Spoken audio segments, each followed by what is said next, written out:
Om Swastiastu.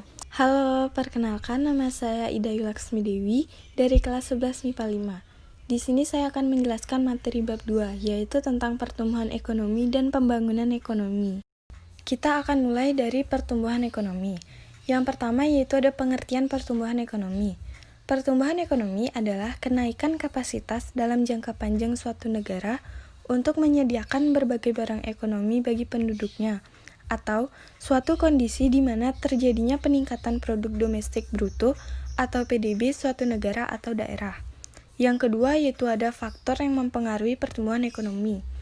Yang pertama, barang modal, yaitu berbagai jenis barang yang dipakai untuk memproduksi output atau barang dan jasa. Yang kedua ada teknologi. Kemajuan ekonomi di berbagai negara didukung oleh kemajuan teknologi. Yang ketiga ada tenaga kerja. Penambahan tenaga kerja memungkinkan suatu negara itu untuk menambah jumlah produksi. Yang keempat ada sumber daya alam, yaitu segala sesuatu yang ada pada alam. Sumber daya alam akan bisa mempermudah usaha untuk membangun perekonomian suatu negara. Yang kelima ada manajemen. Perekonomian dalam suatu negara akan berkembang pesat jika dikelola dengan baik. Sistem pengelolaan itulah yang dinamakan dengan manajemen.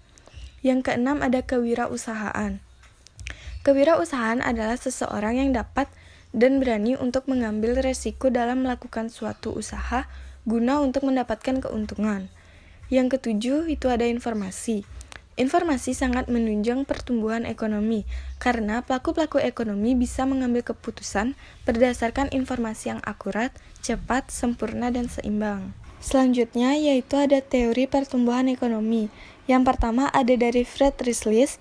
Yang pertama ada masa berburu dan mengembara, yang kedua masa bertani dan berternak, dan yang ketiga masa kerajinan, industri, dan perdagangan internasional. Yang kedua ada dari Karl Bachar. Yang pertama itu ada masa rumah tangga tertutup, kedua masa rumah tangga kota, yang ketiga masa rumah tangga bangsa, dan yang keempat masa rumah tangga dunia. Yang ketiga ada dari Werner Sambard. Yang pertama itu ada zaman prakapitalis, yang kedua zaman kapitalis madya, yang ketiga zaman kapitalis raya, dan yang keempat zaman kapitalis akhir.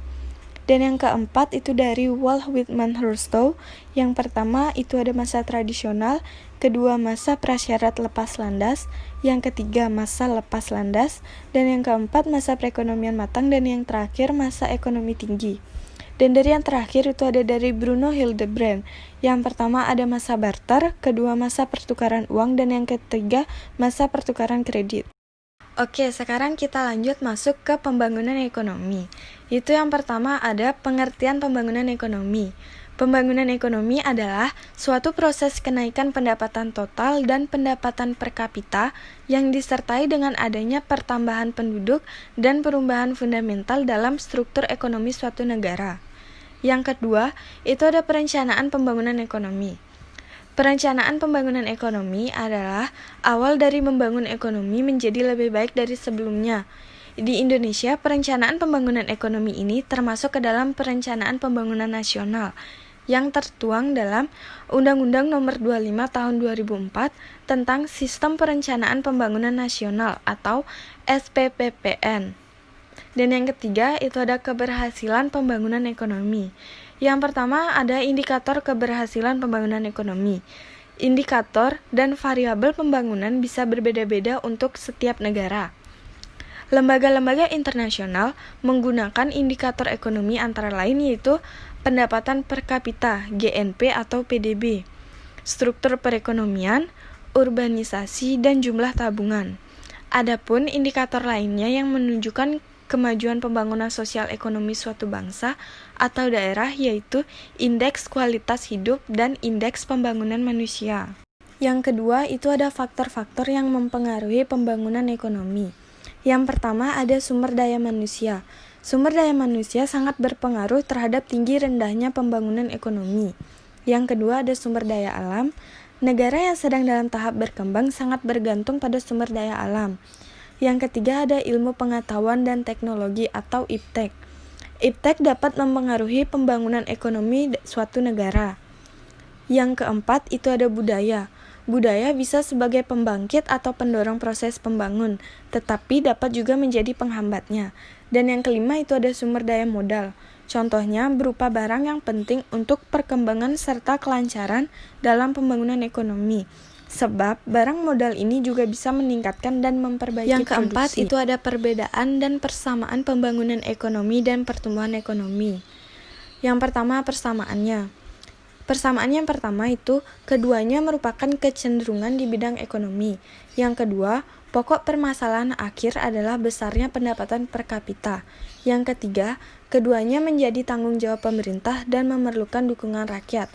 Dan yang terakhir, keduanya berdampak kepada kesejahteraan rakyat. Dan yang kedua itu ada perbedaannya. Bisa kita lihat sendiri pada slide berikut. Jika pembangunan ekonomi itu peningkatan kualitas hasil produksi, dan jika di pertumbuhan ekonomi, kenaikan jumlah hasil produksinya itu berupa barang dan jasa.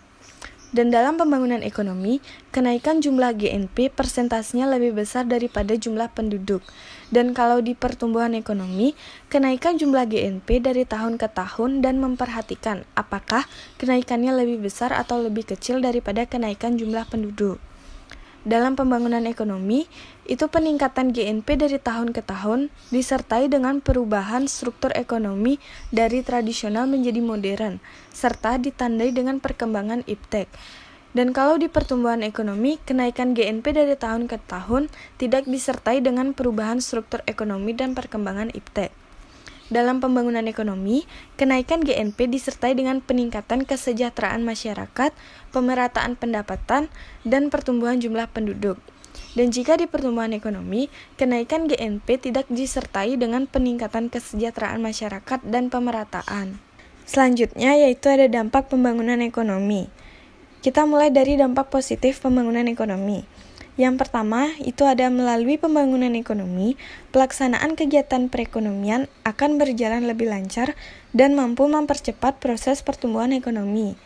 Dan yang kedua, adanya pembangunan ekonomi dimungkinkan terciptanya lapangan pekerjaan yang dibutuhkan oleh masyarakat, sehingga akan mengurangi pengangguran. Yang ketiga, terciptanya lapangan kerja dari pembangunan ekonomi secara langsung memperbaiki tingkat pendapatan nasional. Yang keempat, melalui pembangunan ekonomi dimungkinkan adanya perubahan struktur perekonomian dari struktur ekonomi agraris menjadi struktur ekonomi industri, sehingga kegiatan ekonomi yang dilaksanakan oleh negara akan menjadi semakin beragam dan juga dinamis. Dan yang terakhir yang kelima, pembangunan ekonomi menuntut adanya peningkatan kualitas sumber daya manusia, sehingga dimungkinkan ilmu pengetahuan dan teknologi menjadi semakin berkembang pesat, sehingga makin meningkatkan kesejahteraan rakyat. Yang kedua itu ada dampak negatif pembangunan ekonomi. Yang pertama, adanya pembangunan ekonomi yang tidak terencana dengan baik, sehingga mengakibatkan adanya kerusakan lingkungan hidup. Yang kedua, industrialisasi mengakibatkan berkurangnya lahan pertanian. Dan yang ketiga, tersingkirnya atau hilangnya habitat alam, baik alam hayati maupun hewani. Dan yang terakhir keempat, terjadinya pencemaran air, udara, dan tanah dari ketidakdisiplinannya manusia. Sekian dari saya, terima kasih. Om Santi Santi Santi Om.